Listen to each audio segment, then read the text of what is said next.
Hi friends, എല്ലാവർക്കും സുഖമാണല്ലോ. ഇന്ന് ഞാൻ വന്നിരിക്കുന്നത് വളരെ എളുപ്പത്തിലും ടേസ്റ്റിലും തയ്യാറാക്കിയെടുക്കാൻ പറ്റുന്ന ഒരു അടിപൊളി ചമ്മന്തിയുടെ റെസിപ്പി ആയിട്ടാണ്. ഈ മഴക്കാലത്ത് ചോറിൻ്റെ കൂടെയും കഞ്ഞിയുടെ കൂടെയൊക്കെ കഴിക്കാൻ പറ്റുന്ന നല്ല ബെസ്റ്റ് ചമ്മന്തിയാണിത്. വരൂ, നമുക്ക് പെട്ടെന്ന് തന്നെ തയ്യാറാക്കുന്നത് എങ്ങനെയെന്ന് നോക്കിയാലോ. റെസിപ്പിയിലോട്ട് പോകുന്നതിന് മുമ്പായി ചാനൽ ആദ്യമായിട്ട് കാണുന്നവരുണ്ടെങ്കിൽ ഒന്ന് സബ്സ്ക്രൈബ് ചെയ്യാനും കൂട്ടത്തിൽ ആ ബെൽ ബട്ടൺ കൂടി എനേബിൾ ചെയ്യാനും മറക്കല്ലേ.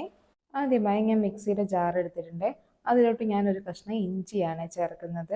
ഇഞ്ചി ഇത്ര വലുപ്പത്തിൽ ചേർത്ത് കഴിഞ്ഞാൽ അരിഞ്ഞ് കിട്ടില്ല, അതുകൊണ്ട് ഞാൻ ചെറിയ ചെറിയ പീസസ് ആയിട്ടൊന്ന് ഇട്ട് കൊടുക്കുന്നുണ്ട്.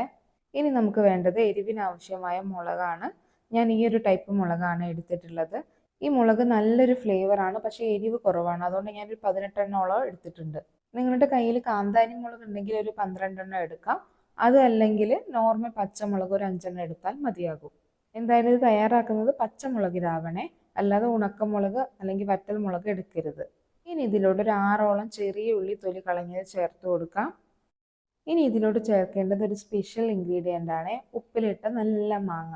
ഇപ്പോൾ പച്ചമാങ്ങയുടെ ഒക്കെ സീസൺ കഴിയാനായില്ലേ. സീസൺ കഴിയുമ്പോഴായിരിക്കും നമുക്ക് മാങ്ങയുടെ ചമ്മന്തിയൊക്കെ കഴിക്കാൻ കൊതിയാവുക. അങ്ങനെയുള്ളവർക്കൊക്കെ ഉപ്പിലിട്ട മാങ്ങയുണ്ടെങ്കിൽ സൂപ്പർ ടേസ്റ്റി ചമ്മന്തി റെഡിയാക്കി എടുക്കാം.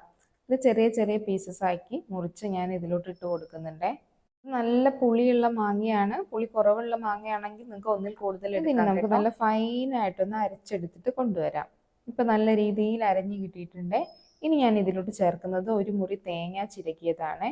അതുകൂടി ഇതിൽ ചേർത്ത് കൊടുത്ത് പിന്നീട് ക്രഷ് ചെയ്തിട്ട് വേണം അരയ്ക്കാൻ. നല്ല ഫൈനായിട്ട് ചമ്മന്തി ഒരിക്കലും അരഞ്ഞു പോകരുത്. അതുകൊണ്ടാണ് നമ്മൾ മാങ്ങയും മുളകൊക്കെ നല്ല ഫൈനായിട്ട് ആദ്യം അരച്ചിട്ട് പിന്നീട് തേങ്ങയിട്ട് അരയ്ക്കുന്നത്. ഇനി നമുക്കിത് പൾസ് ചെയ്തിട്ട് അരച്ചെടുക്കാം. ഇപ്പോൾ ഇത് പാകത്തിന് അരിഞ്ഞ് കിട്ടിയിട്ടുണ്ട്. ഈ ഒരു പരുവത്തിൽ വേണം അരച്ചെടുക്കാൻ. നല്ല ഫൈനായിട്ട് അരഞ്ഞു പോകരുത്. ഒരു കാര്യം ശ്രദ്ധിച്ചോ, ഞാൻ ഇതുവരെ ചമ്മന്തിയിലോട്ട് ഉപ്പൊന്നും ചേർത്തിട്ടില്ല. ഞാൻ ഈ മാങ്ങ എന്ന് പറഞ്ഞാൽ വെറും ഉപ്പ് മാത്രം ഇട്ട് വെച്ച മാങ്ങയാണ്. അതുകൊണ്ടാണ് പിന്നെ എക്സ്ട്രാ ഉപ്പൊന്നും ചേർക്കാത്തത്. ഇപ്പോൾ ടേസ്റ്റ് ചെയ്ത് നോക്കി നിങ്ങൾക്ക് ഉപ്പ് കുറവ് തോന്നുകയാണെങ്കിൽ ഉപ്പ് ചേർത്ത് കൊടുക്കാം. അങ്ങനെ നമ്മുടെ അടിപൊളി ചമ്മന്തി റെഡിയായി കിട്ടിയിട്ടുണ്ട്. എല്ലാവരും ഇനി ചമ്മന്തി തയ്യാറാക്കുമ്പോൾ ഇതുപോലെ ഒന്ന് തയ്യാറാക്കി നോക്കി ഫീഡ്ബാക്ക് കമൻ്റായിട്ട് അറിയിക്കുമല്ലോ. നല്ല ചൂട് കഞ്ഞിയുടെ കൂടെയും ചോറിൻ്റെ കൂടെയൊക്കെ ഇത് ബെസ്റ്റ് കോമ്പിനേഷനാണ്.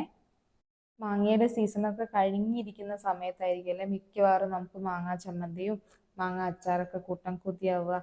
അങ്ങനെയുള്ള സമയത്തൊക്കെ തയ്യാറാക്കി നോക്കാൻ പറ്റിയൊരു ചമ്മന്തിയാണ് ഇത്. മാങ്ങയുടെ നല്ലൊരു ഫ്ലേവർ ഉണ്ടാവും ഇതിൽ.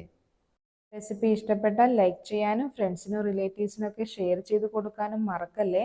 ചാനൽ ഇതുവരെ സബ്സ്ക്രൈബ് ചെയ്യാത്തവരുണ്ടെങ്കിൽ സബ്സ്ക്രൈബ് കൂടി ചെയ്ത് സപ്പോർട്ട് ചെയ്യൂ. വീണ്ടും പുതിയൊരു അടിപൊളി റെസിപ്പിയുമായിട്ട് കാണാം. താങ്ക്